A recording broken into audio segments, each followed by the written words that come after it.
there.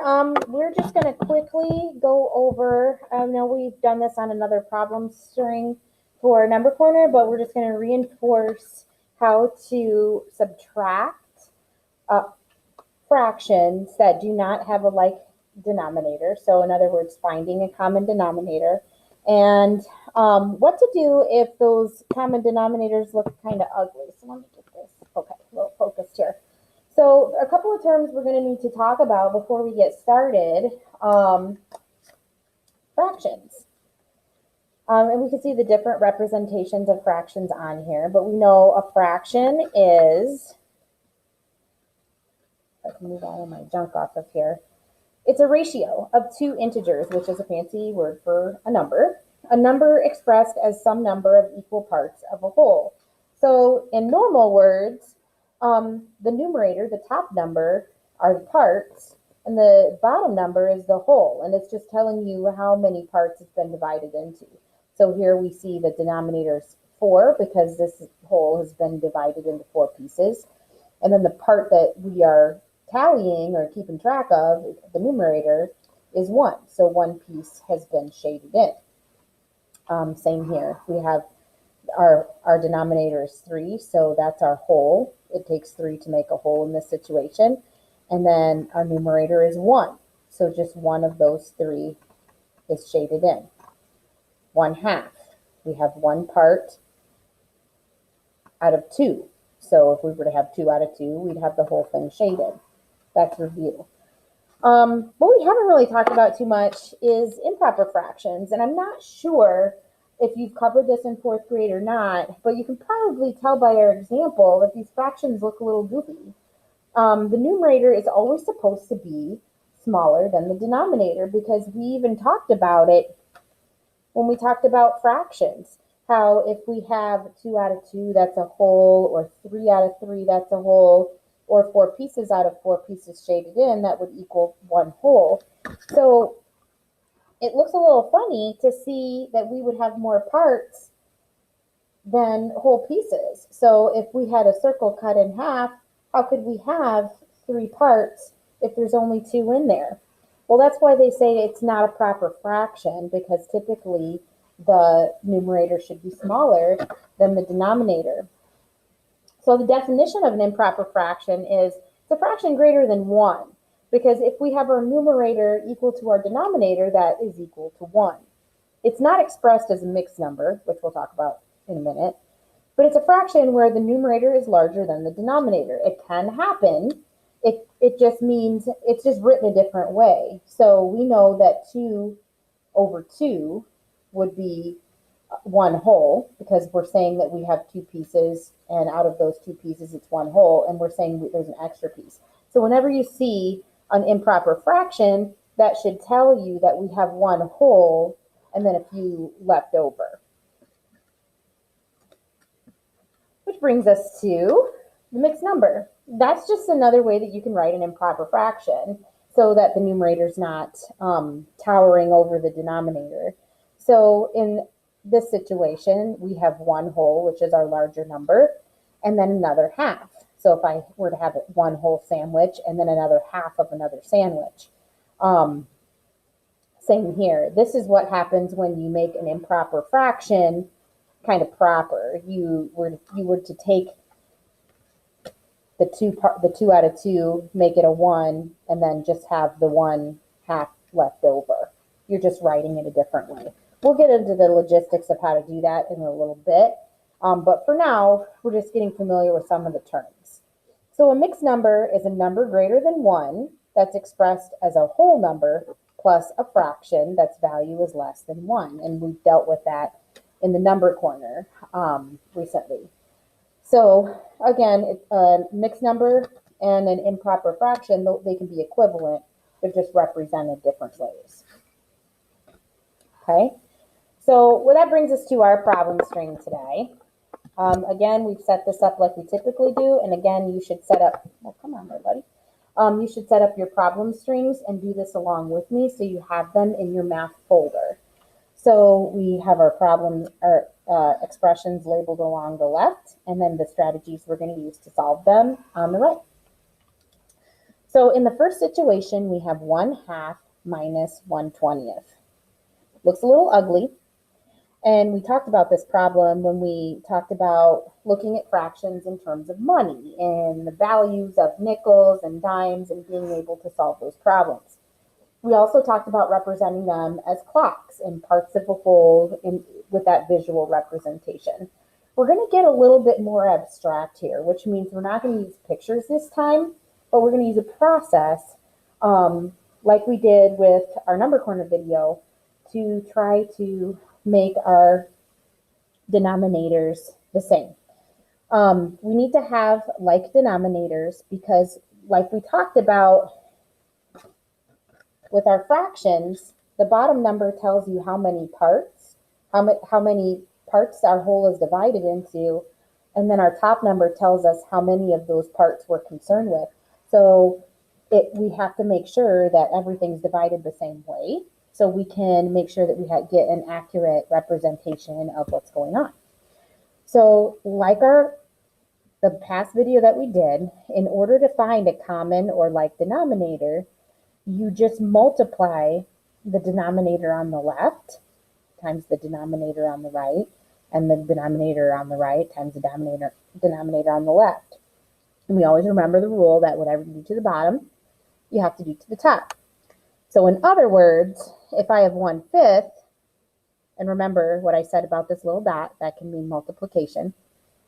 So in other words, I'm going to multiply 1/5, the numerator and the denominator, by 20. And I'm going to multiply 20 by 5. Because we know that the product of these two numbers would be a multiple of both numbers, since we're multiplying them by each other. So again, we'll have to multiply the numerator and the denominator. So I know that 20 times 1 is 20. So I'm going to write my equivalent fraction right underneath that fraction to make sure everything's aligned. And we already talked about fractions in terms of money and how many nickels it would take to make $1. So I know that 20 times 5 is 100, or I know 2 times 5 is 10, and then add that extra 0 there. I'm going to do the same thing on this side, except for I'm going to swap numbers. So 5 times 1 is 5. 5 times 20, just like we said over here, is $1 or 100. So now that we have a common or like denominator, we can do some math here. So now all we have to do is we have to read the equation. We have 20 parts minus 5 parts, which means we only have 15 parts left. That leaves us with 15 over 100.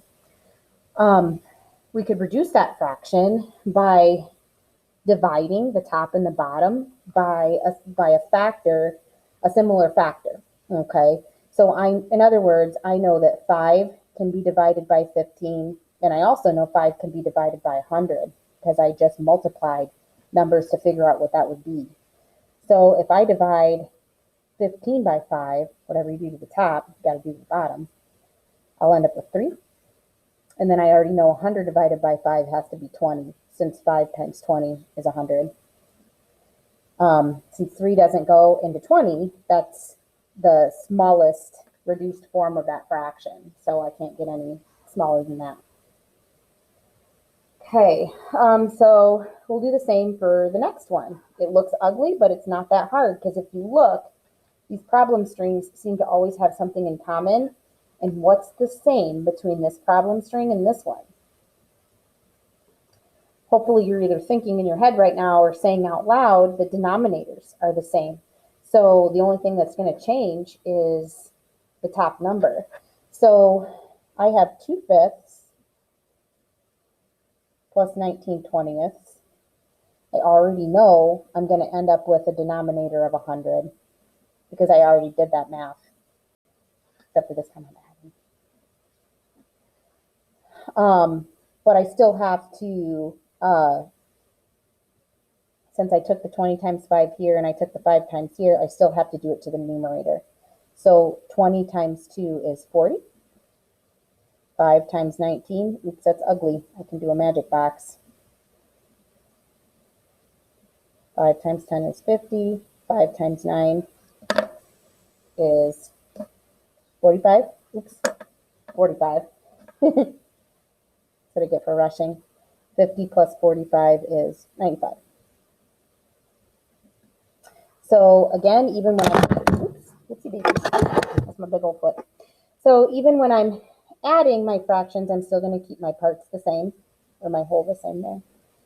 And then I'm just going to add straight across. So keeping my place values lined up, 0 plus 5 is 0. 4 plus 9 is 13. Well, there's that ugly improper fraction again. I can reduce it. I could divide it down because I know this is divisible by 5 since it ends in 5. And I know this is divisible by 5 because I've already done it. But for now, I'm just going to leave it improper. Okay. Coming back to the process. So I notice that in the last couple problem strings that we've done, these are all multiples of 5, and it looks like that trend is continuing here. So I have 1/25th plus 1/20th. Oh, look at that. How sloppy. I can do the same thing. I could multiply each of these by each other to get a common denominator, or I could also multiply them by a smaller number that's similar. But I'm going to keep this the same. So we'll keep our process the same for ease of operation. So 20 times 1 is 20. Ooh, 20 times 5, that's a little tricky. I might have to do my magic box for that.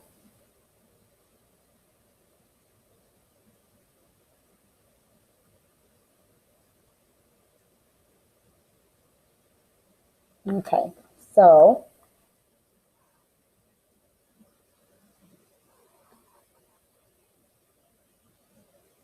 I don't really have to have this down here because we know 0 times everything is 0, but sometimes you guys say that you like to see it. So I know 2 times 2 is 4, and add my zeros, 1, 2. I know 5 times 2 is 10, add my 0 is 1. 400 plus 100 equals 500.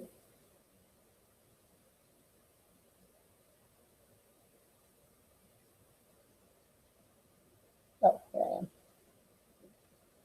Got lost in my numbers for a second there. All right, so 25 times 1 is 25. Again, 20 times 25, I've already done that math, is 500.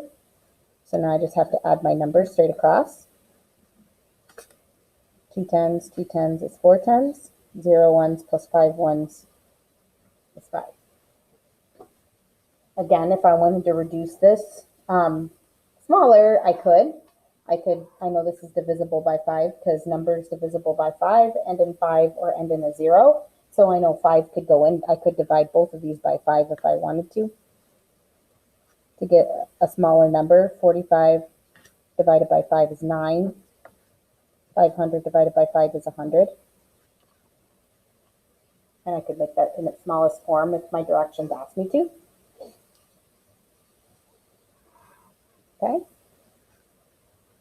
I'm interested about this because I remember talking about these fractions, and I remember talking about the value of a quarter being 25 and how there's 4 quarters in a dollar. So to me, my brain is already connecting these two things together, and I'm thinking it's going to be very easy to find a common denominator in this situation.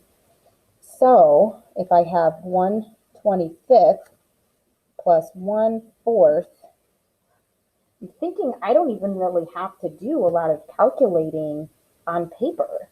A lot of this I can do in my head because I already know what 25 times 4 is, because I know if I have 4 quarters, it's a dollar. So I can do that part in my head. And then I know that 1 times any number is itself. So if I'm switching these numbers and taking 25 times 4, I know my top number will be 4 and this number will be 25. So it kind of looks like I just flip-flopped and took my denominator and put them up there in my numerator and then switched the order a little bit. So if I were to able to do that part mentally, I would know that I just have to add these numbers, see daisies, and get 25 plus 4 is 29 of 100, which is kind of cool. So after I just made that connection about the quarters, what can I notice here about this problem string? I'm still feeling a little quartery today. So in this case, I could get my money pieces out and I could go through what we did in our previous problem string, or I could take a peek-sees here and I could do the same process that we've been doing and multiply this by this and that by that. I know that if I take 25 times 100, since my numerator is 1, that makes things a little bitty, easy peasy lemon squeezy. So I know 25 plus 2 zeros.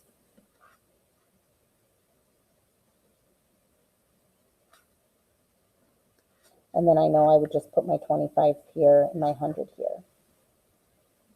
So this is giving me a really big number of 125 over 2,500. And I see lots of 5s and I see lots of zeros here. So I know I could divide the numerator and the denominator by 5 really easily. Let's see, 5 into 125. What do you suppose that is? 5 into 125. Well, let me see. If 5 goes into 100 20 times, like what we decided up here, I wonder, yep, another group of 5 would be 25. So 125 divided by 5 would be 25. And then 5, this is interesting. 5 goes into 25 5 times. And then I bet I could just slap those 2 zeros over there. So let's see, 5 times 5 is 25 with my 2 zeros. Perfect. And again, like what we just determined up here, we could reduce this even further if we see that we didn't reduce it enough, because both of these would be reducible by 5. Again, so 25 divided by 5 is 5. 5 goes into 50 10 times, so 5 goes into 100 times. And holy cow, I could even reduce it again if I needed to. So you can keep doing it if you can't find the initial number that you could reduce these by to do it in one fell shot. But 5 divided by 5 is 1. 100 divided by 5, again, we determined in the first problem string is 20. So the smallest form of that fraction is 1/20th. And I just took little chunks away and chipped away at it. But if you were able to see that 15 is divisible by 15 right away, you could just hop on into that and do that. This one's a little different. We're going to have to make this a parenthetical equation, which means we're going to have to put some parentheses in there and figure some stuff out. So the first thing I want to look at is the relationship between these 3 numbers. I have 1/5, I have 1/10, oopsie daisies, and I have 1/20th. All of these numbers can be connected. They're all multiple. These two are multiples of 5. Okay, 20 is also a multiple of 10. So what do you suppose would be a really good common denominator for these fractions? Hopefully you're thinking in your head that we could just use, sorry, I keep stepping on that cord, the 20. So how I'm going to approach this is I'm going to put the 1/20th off to the side, and I'm going to insert some parentheses, and I'm going to deal with this part first.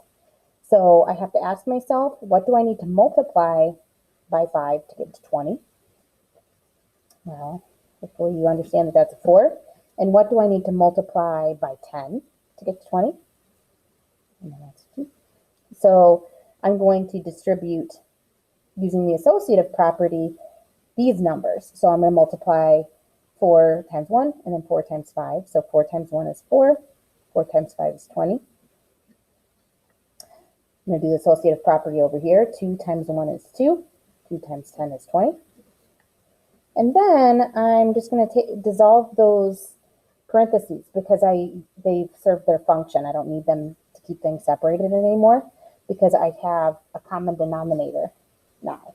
Now, since I have equal whole pieces, I can just put that over there, and I just need to add my parts. So 4 plus 2 is 6, plus 1 is 7. And that's the most reduced, since 7 is prime, and this is a composite number, I can't reduce that any further, because this is not a multiple of 7. So hopefully that made a little bit more sense. You can use your money strategy, your clock strategy, or you can continue to use this process. I recommend this process because it has the same function every time. It's the same process every time, no matter what your numbers are. So this is probably the easiest to apply to any situation, whereas the money and the clock situation is most helpful if you have numbers that can be easily represented on those models. Okay.